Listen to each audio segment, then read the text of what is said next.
अस्सलामुअलैकुम एवरीवन। 12वीं homeopathic centre and pharmacy से डॉक्टर वकास बारवी आप लोगों से मुखातिब हूँ। पाइल्स, बवासीर, हीमोराइड्स, तीन मुख्तलिफ नाम, एक ही बीमारी, एक ही इलामत। किन गलतियों की वजह से बवासीर के मर्ज में मुब्तला हो जाते हैं? बवासीर के मर्ज में मुब्तला पेशेंट कौन सी ऐसी गलतियां कर बैठते हैं कि जिसकी वजह से दिन ब दिन बवासीर का मर्ज बढ़ता चला जाता है? कुछ एहतियाती तदाबीर, होम्योपैथी का बेहतरीन इलाज आप लोगों के साथ शेयर करूंगा। अगर आप इस वीडियो को बिना स्किप किए लास्ट तक एंड तक देख लेंगे तो मैं ये बात चैलेंज से कहता हूँ कि आप अपने बवासीर के मर्ज से छुटकारा हासिल कर लेंगे। अगर बवासीर के मर्ज में मुब्तला 100 मरीजों का बगौर जायजा लिया जाए, उनकी हिस्ट्री देखी जाए तो 5 पेशेंट आपको ऐसे मिलेंगे जिनमें बवासीर का मर्ज नस्ल दर नस्ल मोरोसी चलता आ रहा है, जबकि बाकी 95 पेशेंट 95 पेशेंट ऐसे होंगे जिनमें बवासीर का मर्ज उनकी अपनी गलतियों की वजह से पैदा हुआ होता है। मसलन ऑफिस वर्क करने वाले जो अफराद है, नरम गद्दी पे बैठ के सारा सारा दिन रेगुलर काम करते रहना, ड्राइवर हजरात है जो गाड़ी चलाते हैं, रेगुलर सफर के अंदर रहना, अपनी रेक्टम को स्पेस न देना, फास्ट फूड फैटी फूड्स का ज्यादा इस्तेमाल करना, कॉन्स्टिपेशन कब्ज में ज्यादा देर के लिए मुब्तला रहना, कब्ज के लिए कोई मेडिसिन यूज ना करना, कोल्ड ड्रिंक्स एनर्जी ड्रिंक्स का रेगुलर इस्तेमाल करना, स्मोकिंग तंबाकू नोशी का इस्तेमाल करना, अल्कोहल वगैरह का इस्तेमाल करना, या फिर स्टेरॉइड एंटीबायोटिक्स मेडिसिन को लंबे अरसे तक इस्तेमाल में रखना, या ड्यूरिंग प्रेगनेंसी हमल के दौरान बवासीर के मर्ज में मुब्तला हो जाना। बवासीर की 3 किस्में होती हैं: खूनी बवासीर, मौकों वाली बवासीर, खुश्क बवासीर। खुश्क बवासीर में क्या होता है? रेक्टम सुकड़ना शुरू हो जाती है, रेक्टम के अंदर कट से आ जाते हैं, दराड़े आ जाती हैं, बड़ी आंत का जो आखिरी हिस्सा होता है जहां से स्टूल पास होता है वहां पे बहुत ज्यादा खुश्की हो जाती है, रेक्टम सुंगड़ना शुरू हो जाती है,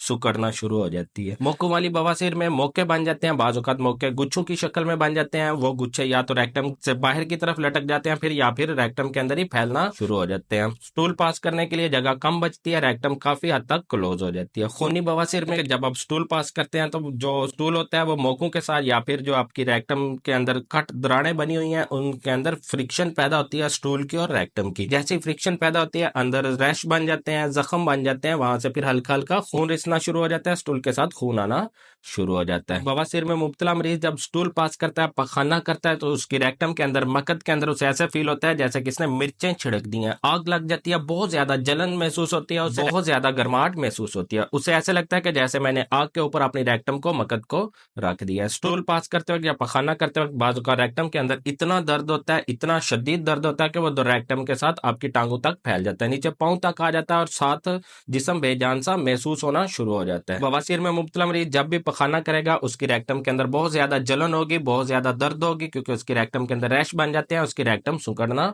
शुरू हो जाती है। पाइल्स की प्रॉब्लम शुरू हो रही है या फिर कोई पाइल्स की अक्यूट प्रॉब्लम, पुरानी प्रॉब्लम चलती आ रही है, दायमी प्रॉब्लम चलती आ रही है, आपने तरह तरह के रंग बिरंगे कुश्ते फकियां यूज कर ली हैं, तरह तरह की medicine pain killer antibiotics use कर रही हैं, कुछ अफाका नहीं हुआ, तो होम्योपैथिक मेडिसिन या तीनों मेडिसिन परचेज कीजिएगा, कोशिश कीजिएगा जर्मन की लीजिएगा, जैसे रिक्वेज या शुआबे, बेहतरीन रिजल्ट मिलेंगे आपको। सबसे पहली मेडिसिन जो आपने परचेज करनी है वो रटानिया, दूसरे नंबर पे जो मेडिसिन है वो है थोजा, तीसरे नंबर पे जो आपने मेडिसिन लेनी है वो है हिमामेलिस। तीनों मेडिसिन को 200 की ताकत में खरीदिएगा, जर्मन की खरीदिएगा, रिक्वेज या शुआबे की खरीदिएगा, आपको बेहतरीन रिजल्ट मिलेंगे। अगर तो पाइल्स की प्रॉब्लम शुरू हो रही है तो फिर तीनों मेडिसिन के 10-10 कतरे 2 घूंट नीम गर्म पानी के अंदर डाल के सुबह शाम आप 20 दिन इस्तेमाल कर लें, आपकी बवासीर की प्रॉब्लम जड़ से खत्म हो जाएगी।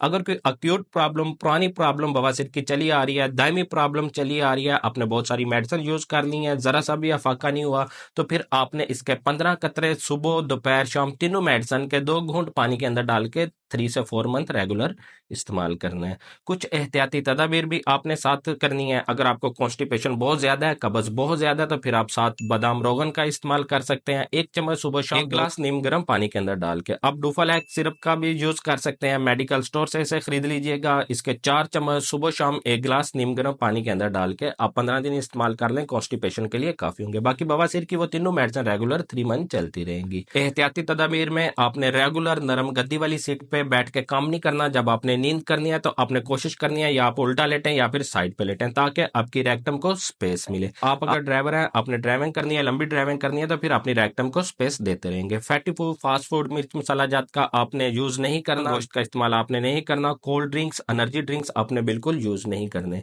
अपनी रेक्टम को किसी एंटीसेप्टिक एजेंट से दिन में 2 मरतबा लाजमी अपने वॉश करना है, जैसा कि डिटोल। 1 मग पानी का लें, उसके अंदर डिटोल का 1 ढक्कन डालें, अपनी रेक्टम को दिन में 2 मरतबा सुबह शाम इसे साफ करें, ताकि आपकी रेक्टम के अंदर अगर कोई बैक्टीरियल इन्फेक्शन है वो भी साथ के साथ खत्म हो जाए। तंबाकू नोशी जैसा कि गुटखा, नस्वार, सिगरेट, अल्कोहल, इन चीजों से आपने परहेज करनी है। पराठा, तली हुई चीजें, चिकनाहट वाली चीजें, स्पाइसी फूड, फास्ट फूड का आपने बिल्कुल इस्तेमाल नहीं करना। इस मेडिसिन को डायबिटीज वाले पेशेंट, हाई ब्लड प्रेशर वाले पेशेंट, बड़े अफराद, बुजुर्ग अफराद सभी इस्तेमाल कर सकते हैं। उम्मीद करता हूँ आपको तमाम बातों की अच्छी तरह समझ आ गई होगी। चैनल पे फर्स्ट टाइम आई है तो चैनल को सब्सक्राइब करके साथ मौजूद बेल आइकन घंटी के बटन को प्रेस कर लें। मैं आपके लिए ऐसी हेल्थ और मेडिसिन से रिलेटेड इन्फॉर्मेटिव वीडियोस क्रिएट करता रहता हूँ। वीडियो के नीचे नजर आने वाले लाइक के बटन पर क्लिक करके वीडियो को दीजिए लाइक। अगर आप मुझसे रब्ता करना चाहते हैं तो क्लिनिक के व्हाट्सएप नंबर पर आप मुझसे रब्ता कर सकते हैं। यहीं पे वीडियो को एंड करता हूँ। अल्लाह हाफिज।